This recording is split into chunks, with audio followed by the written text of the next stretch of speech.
नमस्कार। आइए आज हम लोग मुंशी प्रेमचंद की एक मशहूर कहानी मनोवृत्ति सुनते हैं। एक सुंदर युवती प्रातःकाल गांधी पार्क में बिल्लौर के बेंच पर गहरी नींद में सोई पाई जाए, यह चौंका देने वाली बात है। सुंदरियां पार्कों में हवा खाने आती हैं, हंसती हैं, दौड़ती हैं, फूल पौधों से खेलती हैं, किसी का इधर ध्यान नहीं जाता। लेकिन कोई युवती रवीश के किनारे वाले बेंच पर बेखबर सोए, यह बिल्कुल गैर मामूली बात है, अपनी ओर बलपूर्वक आकर्षित करने वाली।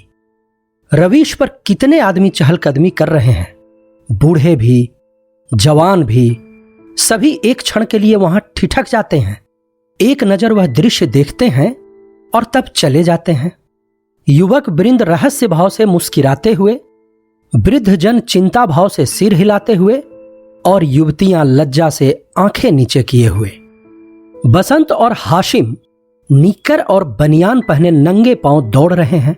बड़े दिन की छुट्टियों में ओलंपियन रेस होने वाला है, दोनों उसी की तैयारी कर रहे हैं। दोनों इस स्थल पर पहुंचकर रुक जाते हैं और दबी आंखों से युवती को देखकर आपस में ख्याल दौड़ाने लगते हैं। बसंत ने कहा, इसे और कहीं सोने की जगह नहीं मिली? हाशिम ने जवाब दिया, कोई वेश्या है, लेकिन वेश्याएं भी इस तरह बेशर्मी नहीं करती। वेश्या अगर बेशर्म न हो तो वेश्या नहीं। बहुत सी ऐसी बातें हैं जिनमें कुलवधू और वेश्या दोनों एक व्यवहार करती हैं। कोई वेश्या मामूली तौर पर सड़क पर सोना नहीं चाहती। रूप छवि दिखाने का नया आर्ट है। आर्ट का सबसे सुंदर रूप छिपाव है, दिखाव नहीं। वेश्या इस रहस्य को खूब समझती है। उसका छिपाव केवल आकर्षण बढ़ाने के लिए है, हो सकता है, मगर केवल यहां सो जाना यह प्रमाणित नहीं करता कि यह वेश्या है। इसकी मांग में सिंदूर है। वेश्याएं अवसर पड़ने पर सौभाग्यशाली बन जाती हैं। रात भर प्याले के दौर चले होंगे, काम क्रीड़ाएं हुई होंगी, अवसाद के कारण ठंडक पाकर सो गई होगी। मुझे तो कुलवधू सी लगती है। कुलवधू पार्क में सोने आएगी? हो सकता है घर से रूठ कर आई हो। चलकर पूछ ही क्यों न ले? नीरे अहमक हो, बगैर परिचय के आप किसी को जगा कैसे सकते हैं? अजी चलकर परिचय कर लेंगे, उल्टे और एहसान जताएंगे। और जो कहीं झिड़क दे, झिड़कने की कोई बात भी हो, उससे सौजन्य और सहृदयता में डूबी हुई बातें करेंगे। कोई युवती ऐसी बातें सुनकर चिढ़ नहीं सकती। अजी गत यौवनाएं तक तो रस भरी बातें सुनकर फूल ही उठती हैं। यह तो नव यौवना है। मैंने रूप और यौवन का ऐसा सुंदर संयोग नहीं देखा था। मेरे हृदय पर तो यह रूप अब जीवन पर्यंत के लिए अंकित हो गया, शायद कभी न भूल सकूं। मैं तो फिर यही कहता हूं कि कोई वेश्या है। रूप की देवी वेश्या भी हो, उपास्य है। यहीं खड़े खड़े कवियों की सी बातें करोगे? जरा वहां चलते क्यों नहीं? तुम केवल खड़े रहना, पाश तो मैं डालूंगा। कोई कुलवधू है। कुलवधू पार्क में आकर सोए तो इसका इसके सिवा कोई अर्थ नहीं कि वह आकर्षित करना चाहती है, और यह वेश्या मनोवृत्ति है। आजकल की युवतियां भी तो फॉरवर्ड होने लगी हैं। फॉरवर्ड युवतियां युवकों से आंखें नहीं चुराती। हां, लेकिन है कुलवधू। कुलवधू से किसी तरह की बातचीत करना मैं बेहुदगी समझता हूं। तो चलो फिर दौड़ लगावें। लेकिन दिल में तो वह मूर्ति दौड़ रही है। तो आओ बैठे। जब वह उठकर जाने लगे तो उसके पीछे चले। मैं कहता हूं वेश्या है, और मैं कहता हूं कुलवधू है, तो 10-10 की बाजी रही। थोड़ी देर बाद दो वृद्ध पुरुष धीरे धीरे जमीन की ओर ताकते आ रहे हैं, मानो कोई खोई जवानी ढूंढ रहे हों। एक की कमर झुकी, बाल काले, शरीर स्थूल, दूसरे के बाल पके हुए पर कमर सीधी, इकहरा शरीर। दोनों के दांत टूटे पर नकली दांत लगाए, दोनों की आंखों पर ऐनक। मोटे महाशय वकील हैं, छरहरे महोदय डॉक्टर। वकील साहब ने कहा, देखा यह 20वीं सदी की करामात? डॉक्टर साहब ने कहा, जी हां, हिंदुस्तान दुनिया से अलग तो नहीं है। लेकिन आप इसे शिष्टता तो नहीं कह सकते। शिष्टता की दुहाई देने का अब समय नहीं है। किसी भले घर की लड़की वेश्या है साहब, आप इतना भी नहीं समझते। वेश्या इतनी फूहड़ नहीं होती और भले घर की लड़कियां फूहड़ होती हैं। नई आजादी है, नया नशा है। हम लोगों की तो बुरी भली कट गई, जिनके सिर आएगी वह झेलेंगे। अफसोस जवानी रुखसत हो गई, जिंदगी जहन्नुम से बदतर हो जाएगी। मगर आंख तो नहीं रुखसत हो गई, वह दिल तो नहीं रुखसत हो गया। बस आंख से देखा करो, दिल जलाया करो। मेरा तो फिर जवान होने को जी चाहता है। सच पूछो तो आजकल के जीवन में ही जिंदगी की बहार है। हमारे वक्तों में तो कोई कहीं सूरत ही नजर ना आती थी। आज तो जिधर जाओ हुस्न ही हुस्न के जलवे। सुना युवतियों को दुनिया में जिस चीज से सबसे ज्यादा नफरत है वह बूढ़े मर्द हैं। मैं इसका कायल नहीं। पुरुष का जौहर उसकी जवानी नहीं, उसका शक्ति संपन्न होना है। कितने ही बूढ़े जवानों से ज्यादा कड़ियल होते हैं। मुझे तो आए दिन इसके तजर्बे होते हैं। मैं ही अपने को किसी जवान से कम नहीं समझता। यही सब सही है, पर बूढ़ों का दिल कमजोर हो जाता है। अगर यह बात न होती तो इस रमणी को इस तरह देखकर हम लोग यूं न चले जाते। मैं तो आंख भर देख भी न सका। डर लग रहा था कि कहीं उसकी आंखें खुल जाएं और वह मुझे ताकते देख ले तो दिल में क्या समझे। खुश होती कि बूढ़े पर भी उसका जादू चल गया। अजी रहने भी दो। आप कुछ दिनों ओकासा का सेवन कीजिए। चंद्रोदय खाकर देख चुका, सब लूटने की बातें हैं। मंकी ग्लैंड लगवा लीजिए ना। आप इस युवती से मेरी बातें पक्की करा दें, मैं तैयार हूं। हां, यह मेरा जिम्मा, मगर भाई हमारा हिस्सा भी रहेगा।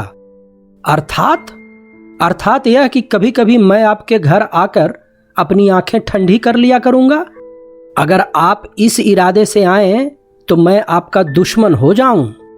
ओहो, आप तो मंकी ग्लैंड का नाम सुनते ही जवान हो गए। मैं तो समझता हूं यह भी डॉक्टरों ने लूटने का एक लटका निकाला है। सच। अरे साहब, इस रमणी के स्पर्श में जवानी है। आप हैं किस फेर में? उसके एक एक अंग में, एक एक चितवन में, एक एक मुस्कान में, एक एक विलास में जवानी भरी हुई है। न 100 मंकी ग्लैंड, न एक रमणी का बाहुपाश। अच्छा, अब कदम बढ़ाइए, यह सूरत याद रहेगी। फिर आपने याद दिला दी। वह इस तरह सोई है इसीलिए कि लोग उसके रूप को, उसके अंग विन्यास को, उसके बिखरे हुए केशों को, उसकी खुली हुई गर्दन को देखें और अपनी छाती पीटें। इस तरह चले जाना उसके साथ अन्याय है। वह बुला रही है और आप भागे जा रहे हैं।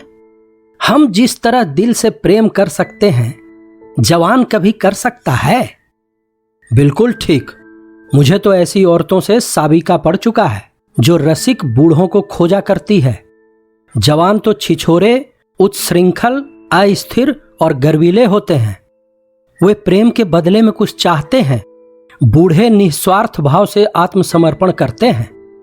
आपकी बातों से दिल में गुदगुदी हो गई।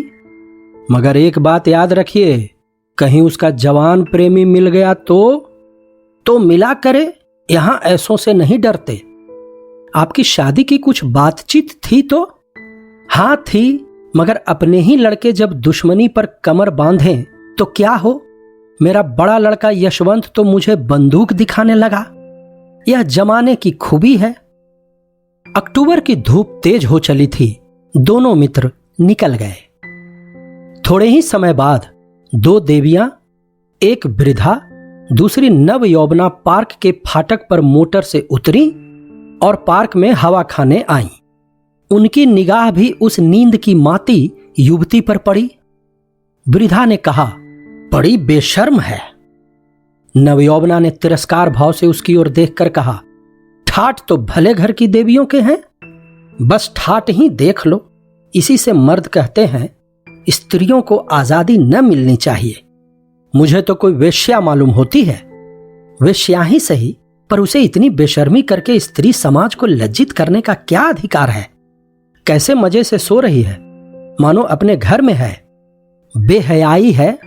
मैं पर्दा नहीं चाहती, पुरुषों की गुलामी नहीं चाहती, लेकिन औरतों में जो गौरवशीलता और सल्लज्जता है उसे नहीं छोड़ना चाहती। मैं किसी युवती को सड़क पर सिगरेट पीते देखती हूं तो मेरे बदन में आग लग जाती है। उसी तरह आधी छाती का जमफर भी मुझे नहीं सुहाता। क्या अपने धर्म की लाज छोड़ देने से ही साबित होगा कि हम बहुत फॉरवर्ड हैं? पुरुष अपनी छाती या पीठ खोले तो नहीं घूमते। इसी बात पर बाई जी, जब मैं आपको आड़े हाथों लेती हूं तो आप बिगड़ने लगती हैं। पुरुष स्वाधीन है, वह दिल में समझता है कि मैं स्वाधीन हूं। वह स्वाधीनता का स्वांग नहीं भरता। स्त्री अपने दिल में समझती है कि वह स्वाधीन नहीं है, इसीलिए वह अपनी स्वाधीनता का ढोंग करती है। जो बलवान हैं वे अकड़ते नहीं, जो दुर्बल हैं वही अकड़ दिखाते हैं। क्या आप उन्हें अपने आंसू पोंछने के लिए इतना अधिकार भी नहीं देना चाहती? मैं तो कहती हूं, स्त्री अपने को छिपाकर पुरुष को जितना नचा सकती है, अपने को खोल कर नहीं नचा सकती। स्त्री ही पुरुष के आकर्षण की फिक्र क्यों करे? पुरुष क्यों स्त्री से पर्दा नहीं करता? अब मुंह न खुलवाओ मीनू, इस छोकरी को जगाकर कह दो जाकर घर पर सोए। इतने आदमी आ जा रहे हैं और निर्लज टांग फैलाए पड़ी है, यहां इसे नींद कैसे आ गई? रात कितनी गर्मी थी बाई जी, ठंडक पाकर बेचारी की आंख लग गई है। रात भर यहीं रही है, कुछ कुछ बदती हूं। मीनू युवती के पास जाकर उसका हाथ पकड़कर हिलाती है। यहां क्यों सो रही हो देवी जी? इतना दिन चढ़ाया, उठकर घर जाओ। युवती आंखें खोल देती है। ओहो, इतना दिन चढ़ाया? क्या मैं सो गई थी? मेरे सिर में चक्कर आ जाया करता है। मैंने समझा शायद हवा से कुछ लाभ हो। यहां आई पर ऐसा चक्कर आया कि मैं इस बेंच पर बैठ गई। फिर मुझे कुछ होश न रहा। अब भी मैं खड़ी नहीं हो सकती। मालूम होता है मैं गिर पड़ूंगी। बहुत दवा की पर कोई फायदा नहीं होता। आप डॉक्टर श्यामनाथ को जानती होंगी, वह मेरे ससुर हैं। युवती ने आश्चर्य से कहा, अच्छा, वह तो अभी इधर ही से गए हैं। सच? लेकिन मुझे पहचान कैसे सकते हैं? अभी मेरा गौना नहीं हुआ है। तो क्या आप उनके लड़के वसंत लाल की धर्मपत्नी हैं? युवती ने शर्म से सिर झुकाकर स्वीकार किया। मीनू ने हंसकर कहा, वसंत लाल तो अभी इधर से ही गए हैं। मेरा उनसे यूनिवर्सिटी का परिचय है। अच्छा, लेकिन मुझे उन्होंने देखा कहां है? तो मैं दौड़कर डॉक्टर को खबर दे दूं? जी नहीं, मैं थोड़ी देर में बिल्कुल अच्छी हो जाऊंगी। वसंत लाल भी वह खड़ा है, उसे बुला दूं? जी नहीं, किसी को न बुलाइए। तो चलो अपने मोटर पर तुम्हें तुम्हारे घर पहुंचा दूं। आपकी बड़ी कृपा होगी। किस मोहल्ले में? बेगमगंज, मिस्टर जयराम दास के घर। मैं आज ही मिस्टर वसंत लाल से कहूंगी। मैं क्या जानती थी कि वह इस पार्क में आते हैं। मगर कोई आदमी तो साथ ले लिया होता। किस लिए? कोई जरूरत न थी।